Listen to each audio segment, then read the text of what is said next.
Oh my god, is this Izzy doing a double upload in 2024? Not to start sucking my own meat or anything, but throughout my entire YouTube career, I don't think I've done that in ever, low-key. This is kind of crazy, but not as crazy as those Typhlosion allegations that I talked about in that last video I uploaded. Go watch that if you haven't already. I thought it was pretty funny. But in that video, I mentioned that Game Freak suffered a ginormous information leak, which included a few pieces of degenerate lore and myths for some Pokemon that didn't make the cut for their games for obvious reasons, you know.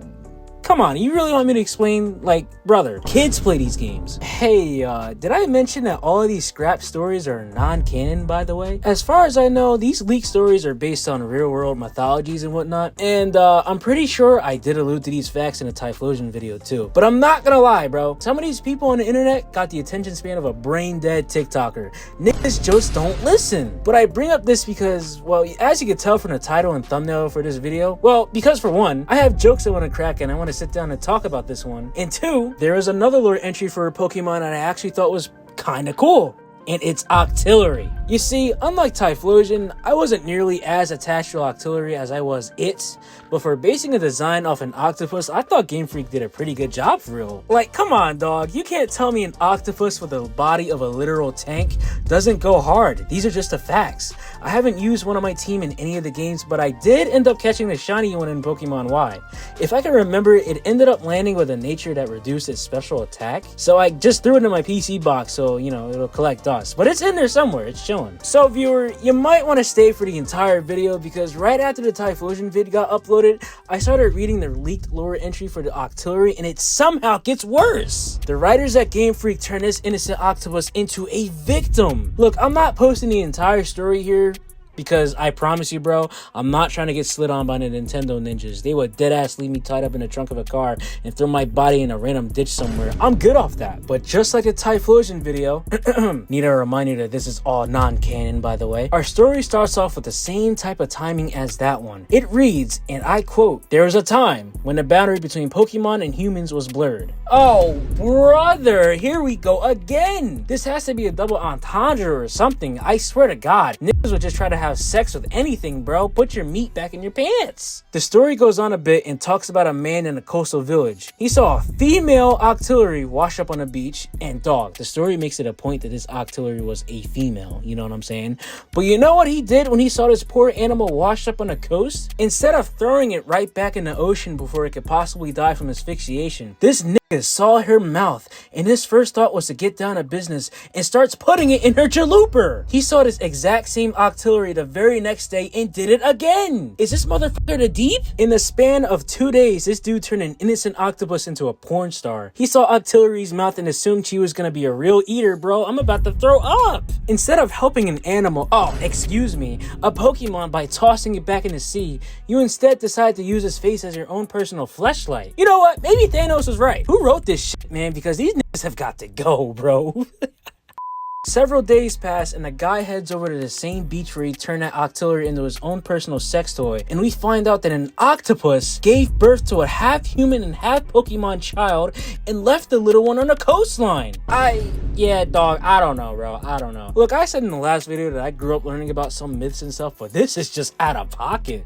Only because this comes from Game Freak out of all companies. Does anybody even know what piece of real life folklore or mythology that this is all based on? I only ask because it's about to get crazy from here. So, the child was a boy, and sometime while he was growing up into adulthood, his father ended up passing away. So, one day, the half Pokemon and half humanless, fatherless individual took a nature walk and found people basically using the move sword stance on a beach, which we learned that these people were actually Sharpedo just chilling, minding their business. Alright, no jokes, I gotta get serious for a second. I had to reread this part hella times for it to finally make sense, and from what I thought about it, since this guy is technically half human and half Pokemon, maybe in his eyes he couldn't distinguish between one species from another. Hear me out. A Pokemon can count as a person in his eyes since he's technically, you know, one of them. He's like the logic of the Pokemon universe. He's biracial, bro. He sees both sides. That was a terrible analogy, bro. Oh my fucking Thank God. But hopefully you know what I'm trying to say here. But back to the story. So the young man's on the beach, right?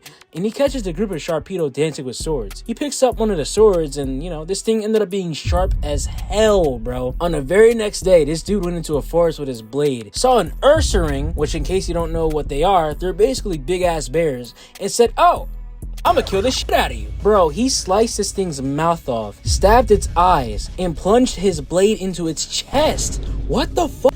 The story then says he slayed about 30 of these things within that same day, with this version of him having fun by slicing and dicing body parts off of all the Pokemon he encountered in the wild. Yeah, this nigga gotta be the Jeffrey Dahmer of the Pokemon universe. Thank God this isn't canon, because what the hell did I just read? Bro, this man just viewed Pokemon as legitimate people not even a full day ago, and here he is just smoking niggas for the fun of it. Insane.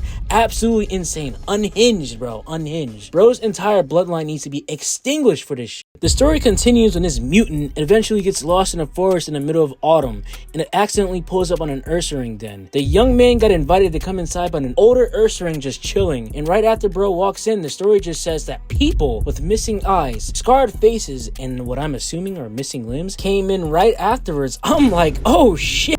Are they about to put this nigga on a casting couch or something? But no, our little serial killer here just goes to sleep. And the story doesn't continue until spring arrives from an exact same spot. I'm like, did this dude just enter hibernation after trying to smoke everything in sight? So the old Ursaring asked the serial killer if he wanted to go back to his village, and that he was supposed to leave his sword behind and to bring a witness.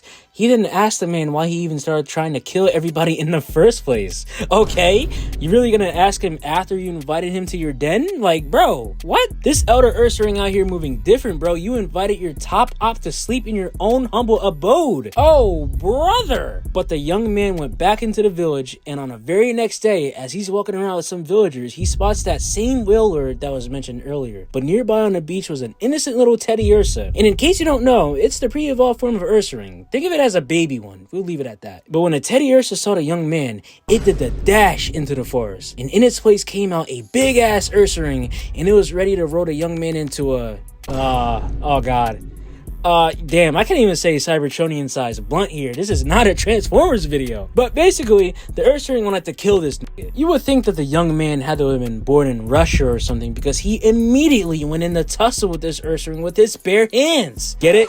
Because bare hands and an Ursaring is a bear? No? Okay, alright. And they both died while the surrounding villagers watched and told each other about it. The end.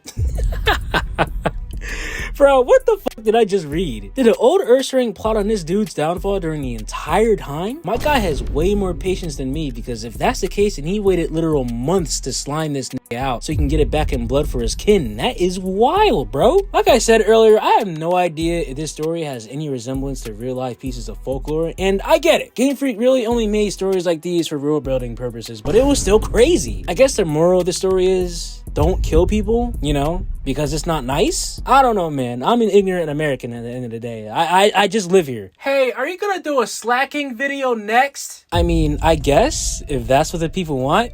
Let me know in the comment section if you wanted me to talk about slacking next, because that one was just diabolical, bro. I'm not even gonna lie to you. This is funny that these leaks happen, because I was trying to work on a Captain Fordo and Clone Trooper video before this, but I guess I'm gonna have to work on that in the background. The script for it is already written and all, but you know, it'll come out whenever it's ready. Oh yeah, by the way, before you leave, I got a second channel, y'all. Believe it or not, but I post Twitch highlights and gameplays over there, so check it out if you vibe with my content at all. Link for it is in the description box below. With that being said, consider liking and subscribing if this video made you laugh or smile at all, or don't if you didn't fuck with it. Either way, stay safe, stay hydrated, and hopefully I'ma see you in that slacking video, because oh my god. Have a good rest of your day, y'all. Peace out.